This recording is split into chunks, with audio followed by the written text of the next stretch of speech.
And here we are. Welcome, Johanna and Mark. How are you? Thank you. I'm great. Good to be here. That's good. That's good. I'm really excited for this topic of the comparative agility series, particularly with what's going on in the world lately. And personally, in the companies that I work with, that distributed agile teams are becoming more and more important, and just more common in our organization. So, just tell me quickly, how did you come to working on this body of work? Okay. I'll Thank let you, you Mark. start. so, so Mark already had a reputation as a thought leader in this space, Yeah. and I had a lot of distributed team work back or even in the 80s, but not a lot of agile work.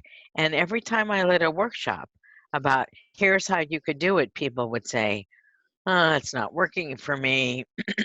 I have people all over the East Coast and the West Coast. We're supposed to collaborate with people in India.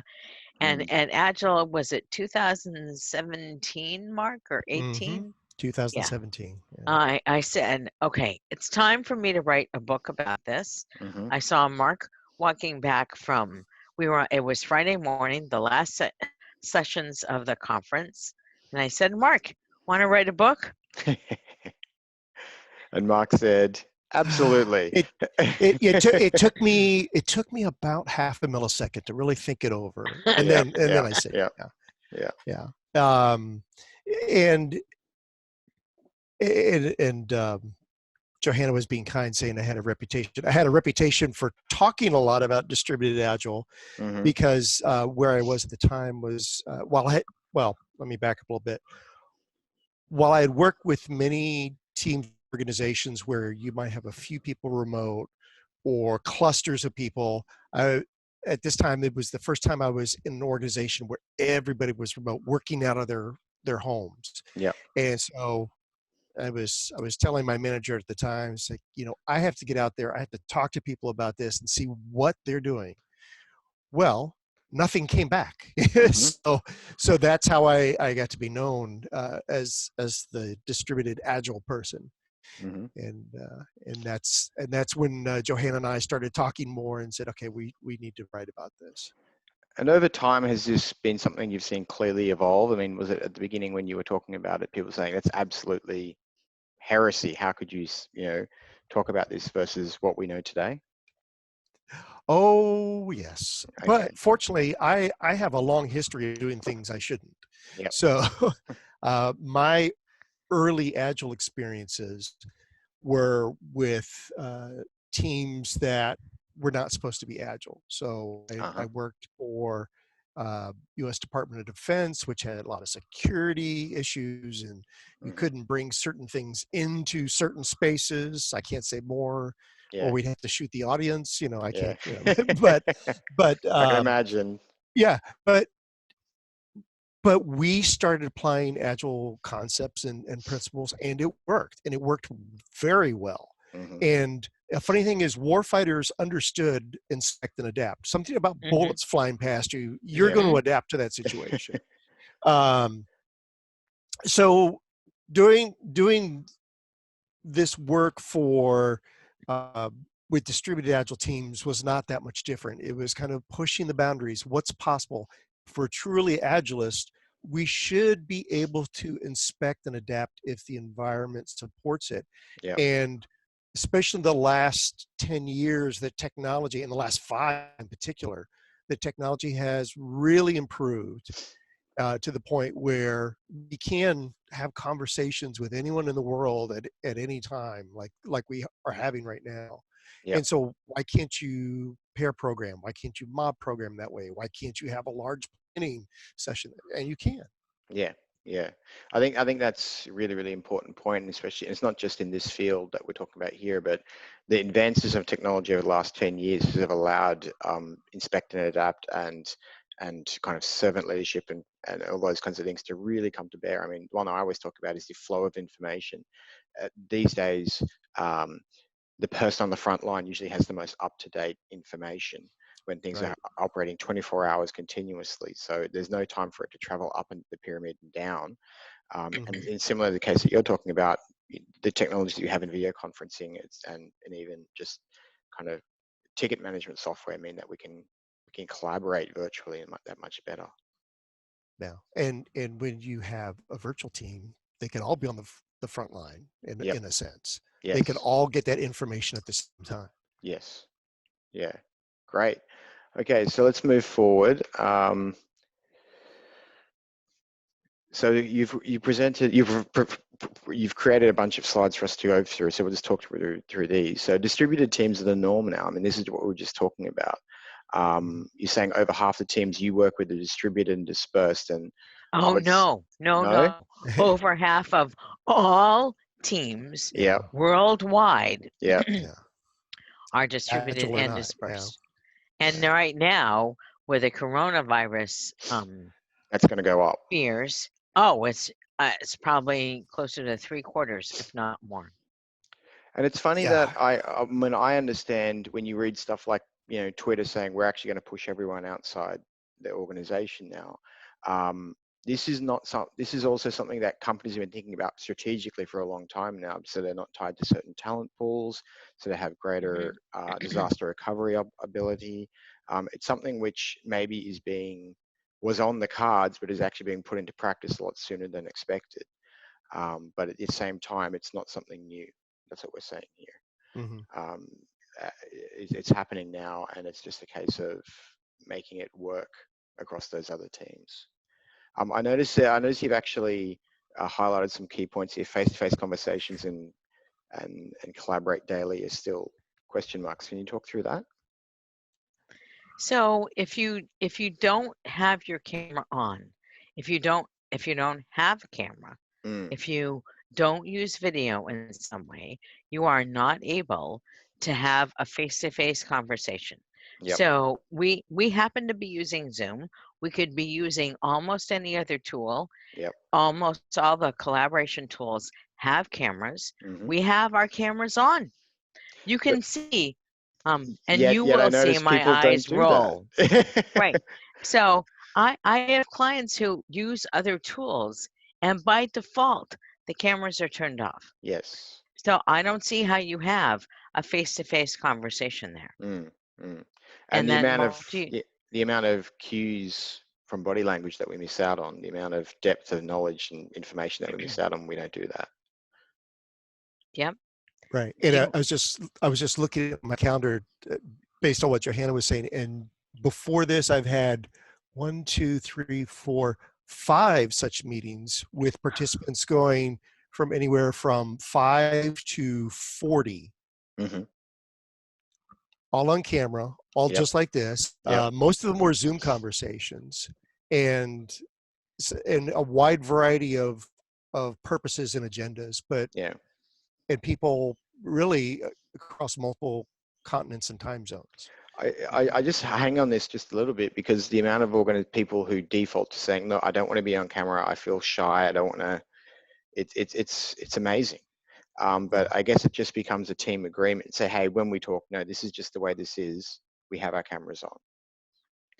So poor Mark has listened to me whine that I've had a bad hair day. I had that with one of my staff. Yep, she said the same thing. And he listens, and he smiles, and he says, "It's okay." Yep. Or you actually say something nice that allows me to think, okay, it's fine. I try. Yeah. But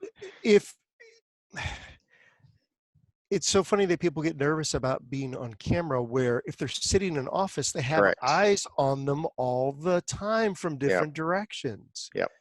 And I don't care how high your cue balls are, people are watching you. So I figured this out early on, and it's like, I really prefer to have that control over my space. Now, the audience couldn't have seen this, but you all saw me muting because my wife was just walking up and down the hall as we were talking here. But that's okay, as long as I have that control over my audio, over the door.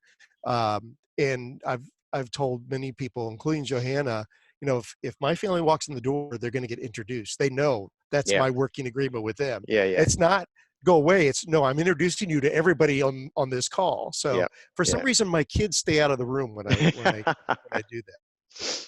It's funny, we're kind of bumping into a lot of topics very early, but the idea that you're going to just share a lot of your space and it becomes very Yeah. personal where you are is really, really important. I've seen that in a lot of organizations before where they say, well, they encourage you to, you know, where do you work every day? Show us your backyard, show us they want to know more than just the person on the screen. But it kind of also bumps into the other topic of having that work from, if it's a home environment, we call it work from anywhere, but it's not just you in your pajamas, it's actually Yeah. work as well. And if you don't want to turn on your camera because you're working in your pajamas every day and you're at the kitchen table, you know, we need to work on that because these are real work environments which require and real work mindsets which everyone needs to buy into. Right. So, you know, what you wear to be face-to-face at work is important. So for me, I try to have a collared shirt on at least. So Yep. that way I feel like I'm at work. Yep. If I'm working by myself, I am kicked back because I can. Yeah. But if I'm collaborating, I want to kind of be in work mode. So Yep. it's not just setting the environment, it's setting my kind of personal attitude in how I'm engaging with others online. Agreed. Okay. So do you want to talk us through this slide, Mark? Sure. So whether an Agile team can be online or not, people have to really make sure they know what it means to be an Agile team. Yeah. So do they have all the necessary skills and capabilities within the team? Do they have a common goal? That's sometimes I find often missing on the team. They're working on things, but they have no idea how those things tie together. You know, are they interdependent or do they tend to work solo? So we're always emphasizing that an Agile team will always be working together to tackle the problems because that's faster, it's more efficient. Yep. Johanna, did you want to add to that? No, you keep going. Keep going. Yeah. Okay. Well, no, I'm hearing before you become a distributed agile team, make sure you're an agile team. Otherwise, you're just going to. Do you find this amplifies, or being a distributed team, it amplifies the behaviors that you're already seeing if everyone was located? So a little bit of the opposite, Yeah. and we say this in the book. If you have a distributed team that works okay online, when you start applying agile practices, that gets better because it emphasizes communication, it emphasizes collaboration. Yeah. So like also on the slide here about learning to understand each other, an agile team will look at what are each other's strengths and weaknesses, and how can we help each other with those as we work together on certain things. Or maybe I want to build up new skills, and I know that Tom next to me has certain skills, Mary in the next virtual cube, so to speak, has skills, and I can work with them to build up my skills. So it's not just skills, but also how they prefer to work and what goals they personally have in being part of that team. So if all the team members understand that, they can work together to kind of build each other up as an agile team. Yeah. And notice that a couple of these bullets are all about collaborating and working together. Yeah. And an agile team works together. Not one person takes this piece, another person takes that piece. Even if they take separate pieces of the same story, they work together on the story. Yeah. One thing the reason I ask that question is because it's becoming what's jumping out at me, that if you're a team that doesn't like each other and doesn't communicate well, this will shine a light on it. Oh yeah. You're not a team. Exactly. But you're a collection of Yeah. individuals who happen to be in the same building or the same floor at the same time, versus a real team is what you're talking about. And when we actually put people in different places and they're not willing to reach out, turn on the video, you know, maybe write down asynchronous communication, things like that, you'll clearly see that these people don't have that heart investment in working together. Yeah, yeah. And I know that there's other remote pundits and remote sites that talk about asynchronous is the way to go. You Yep. don't have to work collaboratively. I don't know how you build complex products without collaborating on a regular basis. Mm-hmm. I really don't. So having this ability to be agile and collaborative together, that's what gives your distributed team that advantage. Got it.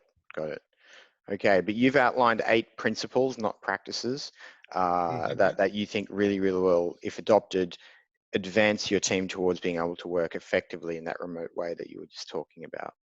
And I won't go through them now because we're going to go through them one at a time. So we'll just jump onto our first one, which is to establish acceptable hours of overlap, which is, I think, is a really interesting topic because it has very real world ramifications. So a lot of people used to talk about time zones. Yep.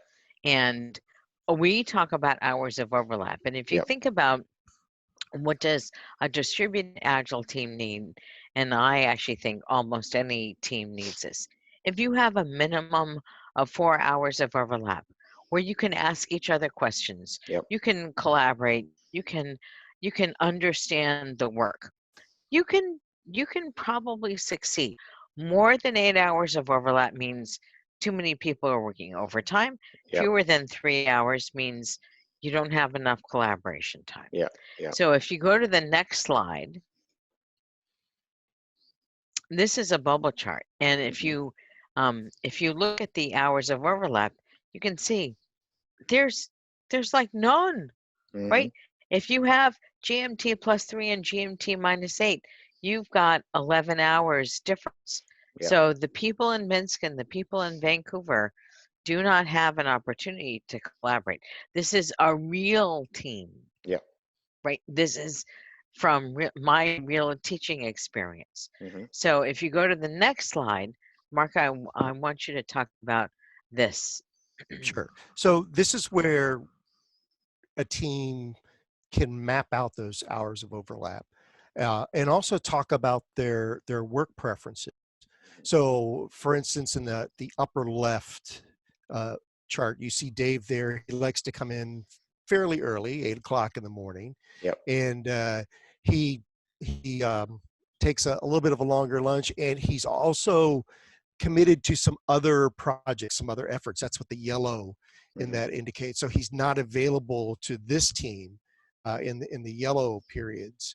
And you see others that come in later, some that have voluntarily time shifted. And if you look along that bottom line of that upper table, the more green that the overlap means the better the overlap. So in some cases they're 100% overlap. That means the whole team can come together, and whether it's planning or reviewing the work or doing some collaborative design session, whatever they need, those are the best times for that. Other times where you see some of the lower percentages, like 86 or 71%, that's maybe where some of the team members can pair up and work together that way. So not the whole team can get together, but parts of the team can get together. Yeah. However, for some teams that may not work as well. So that bottom chart that you see is where some of the team members shifted their times. So you can see where Dave, he's still got those 2 hours, but he shifted it to later in his day. So more of his overlap is available for this team. And you see that there's now 4 columns that are 100%. So there's 4 hours where the entire team is available, and there's still a good amount of time where parts of the team can work together. Yep. And notice that this is all in the Eastern time zone. This is, again, a real team. Yep. It's literally where they are. So if you look at the time zone, you think 100% possible overlap. No, because everyone is different, and everybody needs to have a work day that works for them. Yeah, you're really getting to, as I said before, some important concepts which actually bump into HR and all these kinds of things. So, and just new ways of working. So we're talking about basically flexible work arrangements, working when it's good for the team, when it's good for you, and rather than just a strict 9 to 5 that you might see in some contracts out there. Right. Because if you're in a management role or a subject matter expertise role, which could be Dave in this chart or Polly in this chart, you're going to be spread across multiple things. And how do you juggle that time so this team gets the most of your time? Yep. Yep. But also, I mean, the hard question here for anyone who's in a senior management leadership role is say, well, to have these hours of low overlap, does that mean I can only hire in certain locations? Well, yes, if you want an agile team. Yep. I mean, you don't have to have an agile team. Yep.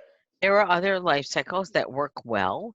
Mm-hmm. And if you want continuous innovation, if you want continuous discovery and delivery, that you get that best with an agile team. Yep. So no, if you want to hire someone in China and someone in Vietnam and someone in India and someone in Germany and someone in Boston and someone in Denver and someone in California, no, you can't do it. Understood. Unless they're willing to move their hours around and actually create those hours of overlap. But that could mean we don't want we people know, at 3 a.m. in the morning. Yeah. we know some teams that do that. As soon as you have significant others and children, that becomes quite difficult. Yes. Because children, especially, I'm going to say this word and you guys will have to help me fix it. Shackle you to normal hours, right? Yeah. I love my children. I'm also thrilled that they are out of the house. Regulate you too. Oh, regulate you too. That's a much better thing. Yeah, thank you, Mark. Yeah. You're welcome. Now you know how we work. I say something stupid, he Yeah. fixes me. Okay. I'm Yeah. sure the other way back as well, but Yeah. but no, that was the crux of my question I was getting at, because there is a shift towards, in a lot of organizations, saying you create your hours, you do your flexibility, but there's a limit to that. We need to acknowledge that. Yeah. Got it. Okay. So the ways to find more hours. So basically someone takes an ambassador role of facilitating that conversation with everyone. Really sounds like it comes down to a team agreement. Splitting of roles. So the same role being done in maybe the AM or the PM. I don't know how much we can really do those, just as we've talked about, but certainly it means that we can provide redundancy backup or extend the reach of that role across more hours in the day. Time shifting, one person changes time zones to be valuable, which is what we just talked about. But again, we want to make sure that we're allowing people to be there for the other people in their life, being their friends, partners, etc. And time splitting, one person works early, takes breaks, works late, and bridges the time zones between team members. Is that typically, when you're saying here one person, is one person on the team kind of, is that thread across a lot of the team members? Is that what we're saying here? So we both our warning bells both go off around the time splitting. Yeah. Because the one phrase that gets forgotten is the take a break.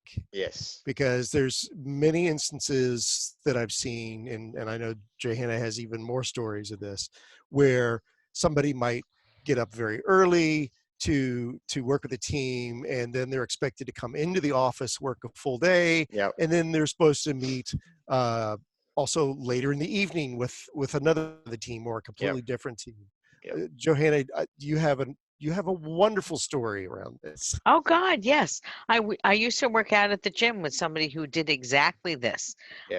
Supposed to be doing marathons and stuff, and he was exhausted all the time. I finally said to him, "You're being insane. This is lunacy. This is not reasonable to expect this of you." I mean, I'm not training for a marathon or triathlon or whatever it is he was training for, but I'm human. I need my sleep. It's stupid that they want you to do this. He did this for 2 years and he finally quit. Okay. And that's the point. At the end of the day, you are going to burn people out if you go down that path. But I think it's also, I think it's a give and take. We've said I think it's important for people to know that, especially in their home environment, there's a shutdown time. You know, put it away, go to another room, do whatever, go for a walk, but you know, don't just let things extend. Have a hard shutdown time unless absolutely necessary, so you can actually maintain that level of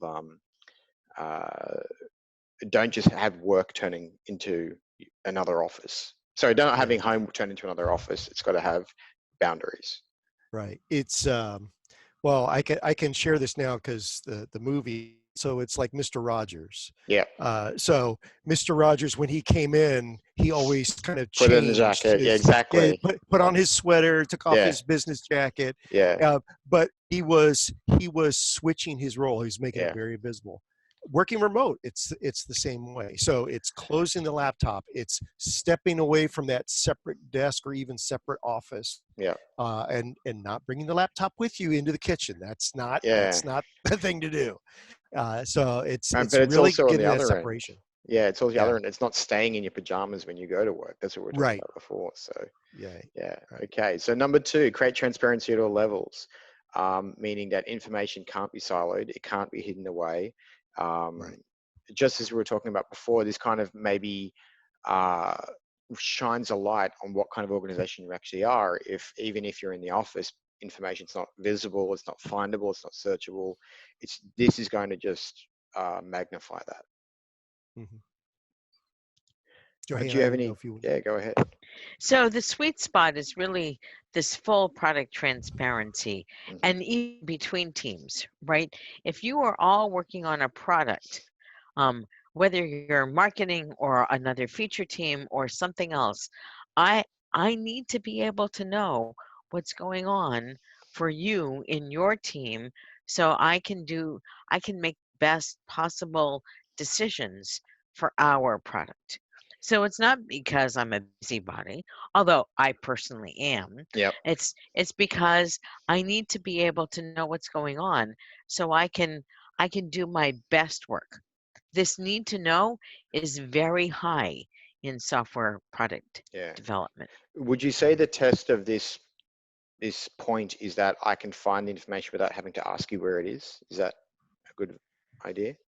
That's a very good litmus test there. Yeah. Yes. Okay, great. And this comes back to how we structure our wikis, how we use descriptive names on our projects, not Project X. So do you have a good internal search engine, or one that's so and you get garbage back when you try to search for something in particular? And maybe even, do you have a good onboarding procedure where people clearly understand what tools are used for what, and team norms, that kind of thing?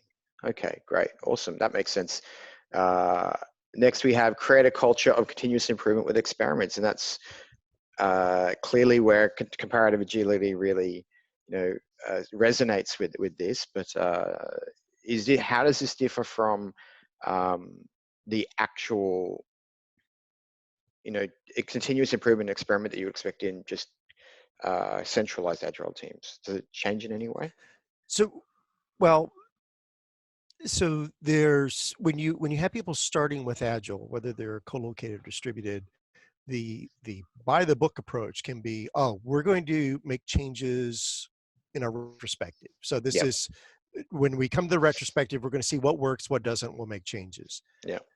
There's nothing in agile that says that's the only time you can make changes. You can set experiments really at any time. And in a remote environment, that is not only a survival approach, but a success approach for being remote. You have to be willing to experiment all the time. As you get a new team member and maybe they're slightly off of the hours of overlap, what will the team do? What experiment will everyone else time shift? Will they time split? That's up to the team to decide what that experiment is, and to find that and to run it for a certain period of time. So you can be very formal with that. You can be a little bit more loose, which is sort of that middle ground you see in the slide there versus the far right. But the idea is those that are impacted by the change should be included in planning and executing the experiment, because nobody wants to be a lab rat. No, they don't want to be experimented on. They want to experiment with you. Yeah. So make sure you include all those folks that would be impacted by the change, Yeah. and set a time frame that you're going to try this for, and say, all right, we're going to try this, not this is the change. Yeah. You know, which some teams, which lends itself to unfortunately, the seem to get ultimate thing where if you're experimenting on or with the team, they've got to be able to say, sorry, this isn't working, wind it Yep. back, right? Yeah, absolutely. Yeah. And so if you go to the next slide, we actually have pictures of boards where we actually tell a story in the book about how one team started with a scrum board, which was not sufficient for their needs. Not that a scrum board is bad. Yeah. They needed to see where the work was. They experimented with the board on the left and then moved to the board on the right with work in progress limits. That's WIP. Right. Yep. And the reason, and if you can go down to one more slide, the reason this worked for them is they use cycle time to Yep. guide their experiments. Mhm. So we don't have to talk to this value stream map, but if you have a distributed agile team, actually, if you have any distributed team, the team needs to look at their cycle time. How long does it take us to finish work? So it's Yep. really on God done. And if you're not doing something like cycle time, it's really hard to know what's going on. Yeah, that's actually a really, really good point. I think it's something that can maybe go unappreciated is those little like wait times between steps that really in a distributed team, in a global team, can actually extend your cycle time enormously if you don't keep an eye on it. And I guess that's where a lot of your previous points around making sure you have hours of overlap and all that kind of stuff is to make sure that you're not falling into that trap. Yeah. Yeah, makes sense.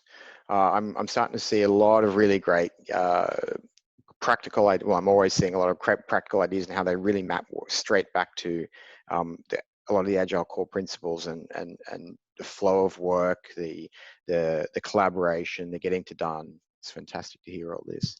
So the fourth point you've got here is practice pervasive communication at all levels. This sounds a lot like transparency, but it's really interesting that when I do talk to people about how this all works, you have to interview almost when you bring someone on board. Interview for communication skills. Interview for how they share information as much as their coding or design skills or whatever it is. Right, and as part of that, and why this principle is separate from the other, is do you realize when you have an important message to put out there, and are there maybe multiple ways you need to put it out there? Do you need to put it out in chat? Do you need to bring it up in a meeting? Yep. Do you need to put it up on the wiki so people hear the message? And especially if it's something critical like, we're now going to pivot this product or this entire product line. You want to make sure everybody's with you on that pivot.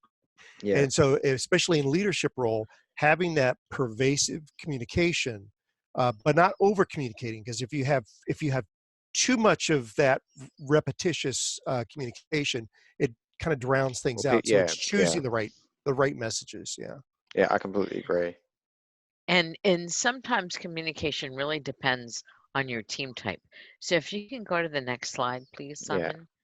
The satellite team, the bulk of the people are in one office, and then there's one or maybe two people at another location, and this picture has person 6 at location 3. If you do not plan to over communicate, or at least communicate enough, persons 2 and 6 wonder what the heck happened. Yeah. Right. We understood everything up until Wednesday night. Then the team went out for drinks, or they turned off their camera because it was late in the day, and they made a decision, and we don't know. We come back in on Thursday and everything is different. Yeah. So this is why. So satellite teams really need this pervasive communication. If you go to the next slide. Cluster teams are interesting because this is persons 1 and 2 at one location, persons 4 and 5 at another location and persons 3 and 6 at yet a third location. Yep. So if person 1 is the product owner and that person talks to person 2 and they decide something and they don't bring everybody in with them, yeah. So and then maybe you can go to the Nebula team, because that's what we are. We are a dispersed team literally now. Yep. Mark, do you want to take this? Sure. So these are teams that weren't as common 10 years ago, but now are much more common. So this is the buffer.com. This is Automatic that builds WordPress. So these GitLab, are yeah. GitLab. Yeah, they're all work from home. They're all separate, but that equalizes the communication and what's capable. So they know that with everyone being remote, they have to be very deliberate in their communication, especially anything that's important to the rest of their team. They have to make sure certain information's captured in whatever their repository is or goes out in the proper chat channel.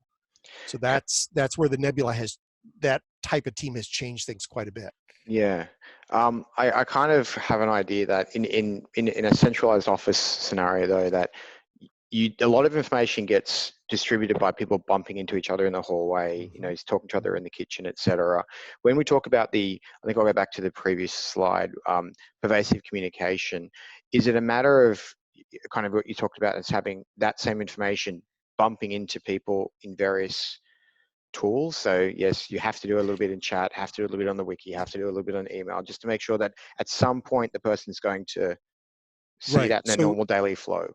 Right. So going back to your point around onboarding or what we refer to as integration, when you're integrating that person into the team, you want to make sure they're in the right channels. So are they in the company channel where all the company messages happen? Are they in the team channel? Are they in the engineering channel if there's like a general engineering what kind of key information goes about either through a mail list group or certain channels in chat, and you want to check that those people coming in new have access to that information. So I guess it's a part of the integration to give people a clear understanding of this kind of information goes down this channel, this kind of information goes down this channel, so they know where to look when they're looking for that. Do you find that people, though, just tend not to look in channels and then claim, oh, wait a minute, I don't know what's going on? So yes, that can happen. Go to the next slide. Because it most often happens here in the siloed and Nebula. Okay. Go ahead. Mark. Oh, I thought you were going for it. Okay, so when you have specialties within your team, so we're mostly talking about software teams in this case. So you might have a front end developer and a back end developer, and they each report to different managers, or you have a database administrator or your DevOps person, each of them reporting to different managers. Well, the traditional mindset is I have to optimize this person's time as a manager. So these different people on the development team get these side tasks. And so they pulled a little bit more toward what their manager wants than what the team needs to get work done. So that's, and the rest of the team ends up getting surprised, like, well, why wasn't this done? Or why are you working on this? Okay, and this may also come to the case where little private chats start to form where it's like, you know, it's just me, it's just 1, 2, and 6, and a lot of communication decisions are being made rather than being made in the public channels of some sort of chat software or whatever it is. Right. Where on a better side of this, if you have a single product owner or product manager, or I don't care if you call it coach or scrum master working with the team, when they hear some of those important messages, they might ask the team, kind of getting back to your original question, did you happen to hear about this change that's happening? Just, again, making certain communication very pervasive and echoing it out to make sure that important information sticks. Got it. Okay. Rich and natural communications. Obviously, we need to make sure that we already talked about this: cameras on, body language, all those kinds of things.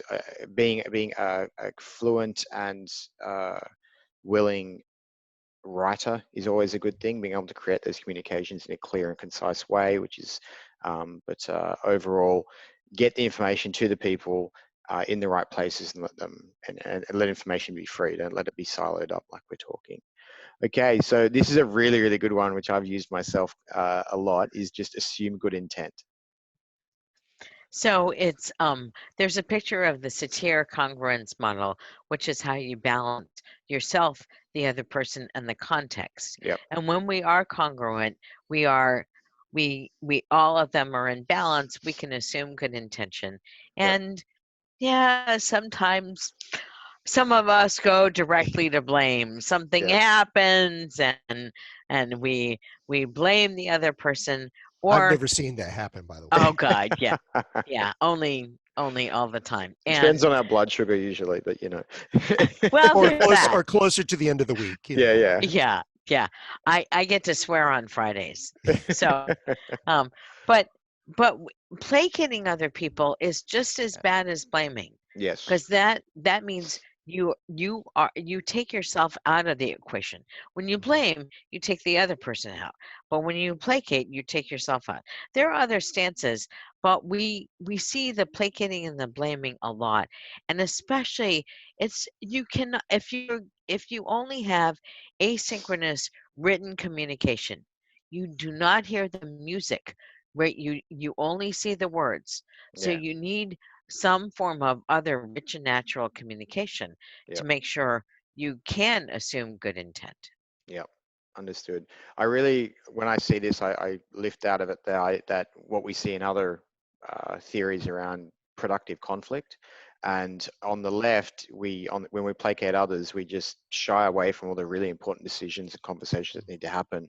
On the right, we're walking into it with a brass knuckles on adversarial attitude, but in the middle is that productive conflict that where I assume you want to I assume we all want this to be a successful, vibrant, happy workplace, but there's some clear grappling that needs to be done for us to get there. So this is why this is so important. We want to do the best. We want to do the best thing for the team or the best thing for the customer. So and we may with our disagree different opinions, at some point. How do we come at that? Yeah, and we may disagree at some point, but we're going to commit and support each other on that decision and take it through. So I think this is one of the most important, especially in the tyranny of distance. It's easy for it to say they do this, they do that, especially even if it's a level of structure within the organization, or horizontally, that marketing team, or that sales team. It's so important to assume good intent to create that level of leaning in, wanting to learn, but also productive conflict, like we just talked about. So yeah, absolutely.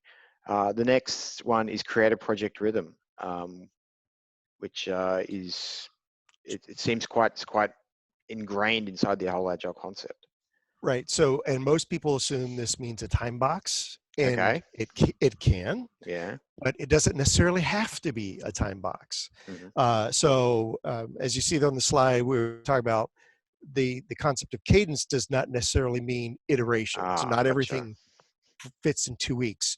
You might do planning every 3 weeks. You might do bug triage weekly. It just depends on what is the flow of the particular kind of work and what does the team agree to do to handle that. So there's could be different cadences based on the different types of work that the team has to handle.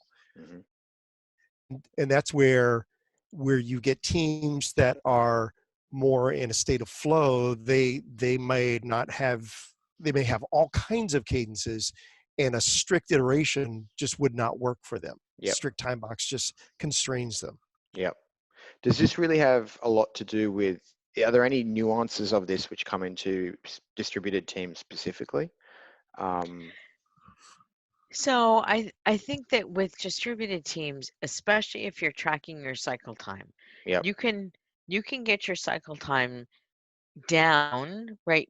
Reduce it so that it makes sense. And Batch planning as for an iteration does not always make sense for a team who's really in flow. So if you go to the next slide, Yep. what we one of the clients that is more of a satellite team says we will we will do a demo every Wednesday morning of everything we have finished since the last Wednesday morning, and they decide what time Wednesday morning that means. Yep. Right? They are mostly in a couple of time zones in the US. Yep. So that cadence, everyone is invited, everyone is able to go to the demo. That's a cadence, but they start and finish work in retrospect. They use little kaizens almost every day. They often, when they have finished enough, and I'm using quotes there because they decide what enough is. Yep. They do a full retrospective. So the retrospective is not on a cadence. They tend to plan a couple of times during the week. They often plan on Mondays in the afternoon, and they plan on Thursdays after the product owner has the information back from the people and has integrated the information from the people who watch the demos. Yep. So a lot of teams would say, plan on Monday and Thursday. Why would you do that? Well, if you have really small stories, you can do that. And Yep. if you're trying to update the roadmap on a reasonably frequent basis, you would have, we want to try this bet for this kind of a customer, right? We need all of these possibilities depending on the kind of team you have. Yep. And another thing that was kind of subtle in what Johanna said is some of the types of work might have a few different types of cadences. So she mentioned Kaizens. So I have some teams that will do weekly mini retrospectives or Kaizens for very small things they want to change. But they'll do the retrospectives once they have a couple of larger issues they know they can't talk about in 10 or 15 minutes. So that's where that's when they queue up the retrospective. So that idea of reflection has two different types of cadences almost. And one is not even a regular cadence. And that's kind of where platforms like comparative agility actually do help, because you have those little weekly ones, but then you have larger, maybe quarterly or monthly kind of themes that continue on that you really want to put a lot of energy and focus on. Okay, great. So this number 0.7 was create resilience with a holistic culture. If we understand everyone else's context, we can create more a resilient team. So what kind of resilience will we want to recover from in this context? So, for instance, you might have a pandemic that you're dealing with. So no way. That would never happen. So this is where, and some of this is personal preference, and some of this is cultural. And what people are willing to share about their personal context in their work environment. But if team members can share enough that the other team members understand, for instance, like I have somebody sick at home I need to go take care of, or I'm not feeling well, I'm going to work for an hour or two and then I need to shut down for a while and I'll work later tonight. I have teams that do that all the time now. It's totally up to the team. It's totally up to the team. They make that visible and they make their work visible so they know their team members are working. They just kind of have a little irregular schedule right now, but they also know they have a rough idea of what the family schedule is. They know when somebody picks up the kids or walks the dog or something like that. And that also becomes interesting parts of each other. So if we were co-located, I'd have pictures on my desk. It's the same kind of idea. You'd learn a little bit about my personal context. But it also goes back to what we were saying before about if you also understand the goal for the person being on the team. So are they on the team to pick up certain skills? Or are they looking for some type of management experience, and is there a possibility for them leading some effort within the team? Once the team understands some of that and then they talk about that as a group, the team can look out for each other and for those opportunities. Hmm. So accounting for privacy, is it usually always the case that the more you know about your team member, the more empathic and more successful the team will be? I'm not sure if I would say that, Hmm. because there's a lot. I mean, Mark and I have been working together for a couple, almost 2 years now, and there's a lot about each other's context we don't know, but there's a lot about each other's context that we do know. Hmm. So we, even with my big mouth, there are things I don't share, Yeah. which I'm sure surprises Mark no end. But when we have weather here, or Mark has weather there, Yeah. and right, because we have written through blizzards and hurricanes. Mhm. So, but we both knew. Um, there was one time when we were writing, when I was in a blizzard, when I said to him, "The lights have flickered already. You know, if I drop off, check your text, because I can still text you. Yeah. That's our back channel, Yeah. and we can figure out what to do." So I think it's really important to say, it's not so much that I really like fish for dinner, but that what is my context for my work, and are Yeah. there any things that would prevent us from working together productively? Yeah. Okay, that's Yeah. very, very clear. Yeah. And Um, that's the difference between that left and right hand side, because yeah. sometimes you have some teammates that share way too much personal information, and that's not productive either. So, Yeah, yeah. Yeah. I agree. I agree. Okay, understood. The eighth point is to default to collaboration. So whenever and this comes back to your point about agile teams, uh, it's almost, it should be your default to make sure that you're inclusive when you're working on something. So a lot of, if you remember back at that very first couple of slides, we had the question mark in face-to-face communication and the question mark in collaboration. Yep. We are able, so for example, Mark and I co-wrote this book, this entire book together, pair writing, right? Hmm. We paired Yep. on everything. Um, once Mark informed me about layers, we actually did the pictures um, solo, but then we got together and reviewed them. Yep. So I think it's really important. We are capable of pairing and swarming and mobbing on the work as a team. And the more we default to collaboration, especially the more dispersed we are, the more likely we are to have a successful agile team. Yep. Yep. yeah. And in the example of us writing the book, could we have divided up chapters or sections and written those? Sure, we could have. Yep. It would have sounded like at least 2 books instead Yep. of one. Yeah. That was the one thing that we realized is the book had one voice, and it was much better with the 2 of us working together on every sentence. I want to dive into this a little bit more because I think it's something that I personally feel is one of the most successful things we can do in the modern technology. Is that, well, the reality is that, when I'm writing something, it's easy to say, actually had this situation yesterday, let's all just jump into the spreadsheet and put all our bits in there, and Mhm. the body of work will form. But when we have something like a story, we're saying, I take the story off. Are we, in this point, are we saying it's better for us to have at least two people looking at it, working together to create that value quickly? Mhm. So you know about test-driven development Yep. and behavior-driven and acceptance test-driven. Hmm. All of that is about being able to see the big picture with examples Yep. of the code.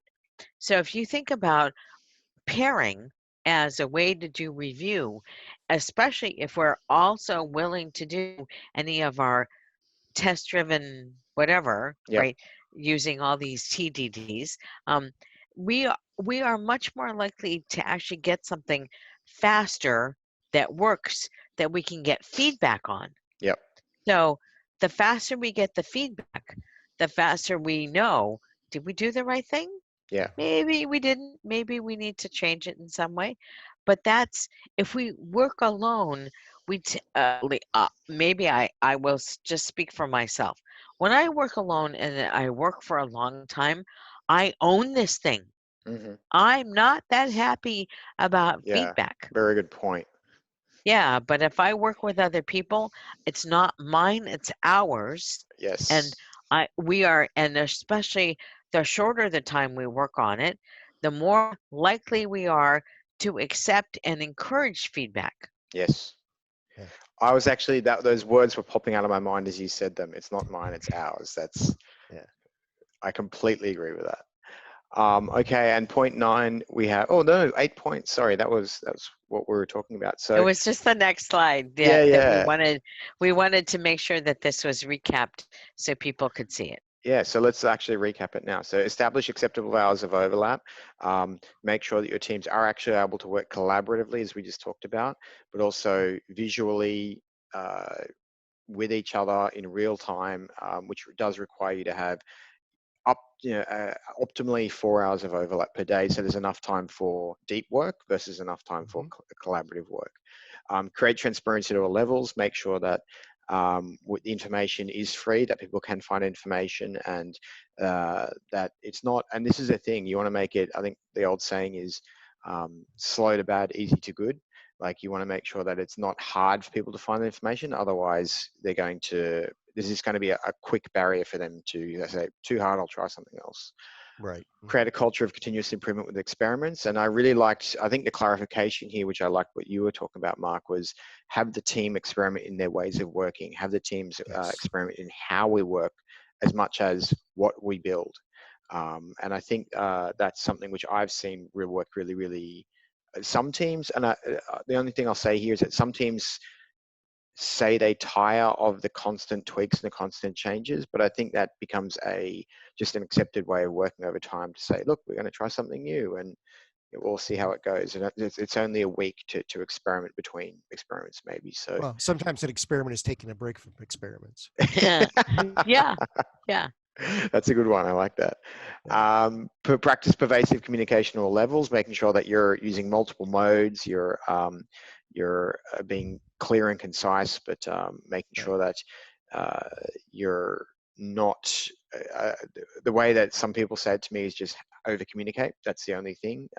People will tell you when there's too much communication, but I just tend to think that maybe there is a point of over communication where it becomes noise, and so it's a fine balance, but it's really, really important. As I said, assuming good intention. If personally for me, if there's one thing about all of these, this is the strongest point, that you have to not shy away and hide away with your camera turned off and working away tirelessly on your own inside your own office. Assume good intention, get out there in any scenario, seek to collaborate and to make sure that you're keeping contact with people. Create a project rhythm. I think this is also one of those things which seems like just common sense, but the one thing that I'm getting across all of these is that you've got to put time and effort into the common sense stuff. And because if you don't, there's this entropy in distributed teams where people just fall apart. So making sure that you're actually having those project rhythms, having those meeting rhythms, having those delivery rhythms, and sticking to them is really, really important to keeping the momentum of the team going. Creating culture of resilience, where we understand that what goes into the work for every single person in their personal context, things that affect their work. Whether that's weather, as you were talking about. I haven't had my first blizzard yet, Johanna, but maybe one day soon. We've had bushfires, that's good enough, right? So Oh, that qualifies. yeah. that qualifies, excellent. But having that clear understanding, it's kind of coming back to that assume good intention. Johanna, sorry, she was offline for 2 hours yesterday. Assume good intention. Maybe there was a power outage. Maybe there was a flood, something like that. So let's go check in on her, text her, make sure everything's okay. Right. I think I really love that one because it really speaks to the care we have of each other, especially when it's, as I said, it's so easy to be the tyranny of distance from everyone else. We need to actually care for our team members in a emotional as well as work context to make sure they have what they need to do their work and be successful, so we can be successful as well. And then always default to collaborative work, like we are now, like we're on this call, we're collaborating around this podcast. I think it's really, really important to make sure that we're, again, drawing the team in and creating that massive energy as opposed to having it distribute across the internet. Right. So it's a fantastic body of work, which I'm really happy we've been able to go through. It really exemplifies agile, just good team norms and team interactions. But how we actually do that in a distributed environment is really going to be the test that we see over the next couple of months to see how successful teams are in being able to integrate this into their being. But one thing I wanted to underline here is that it takes practice. It Oh, doesn't happen yeah. overnight. Do you have any advice for us there? So take these 8 principles and say, assuming that you can establish acceptable hours of overlap, which one do you want to try? Which one do you want to experiment with this week or this iteration or this month? And say, how do we get good at this? What do we have to do as a team to really get good at this? Yeah, and that's why on the slides for each principle, it shows up as a spectrum. So Yes. there may be a sweet spot, but it might be different for each team. So it's really up to the team to kind of grade themselves on those spectrums for each principle and say, all right, where do we think our sweet spot is, and what can we experiment toward to test that out? Yeah, I think that's a really, really good mindset to look at this as a backlog or so, and actually saying, okay, so what do we want to work on this week, and continuously improving, and like we talked about before. That's fantastic. Well, thank you for your time, Johanna and Mark. I think this has been really, really enlightening for us and everyone at Comparative Agility. But we also have the, if you want to improve, we have the Comparative Agility, the Agile Distributed Teams capability on the Comparative Agility platform, which people can use to, as we talked about, get better at these things and really understand where they sit on those spectrums. So again, it's something that you can run with the whole team, and then over time, see how that improves over time to make sure that you're becoming one of those amazing agile teams which Johanna and Mark work with. Yeah. Absolutely. Great. Well, thank you for your time and have a great day. Thanks, Simon. Okay, take care. Thank you.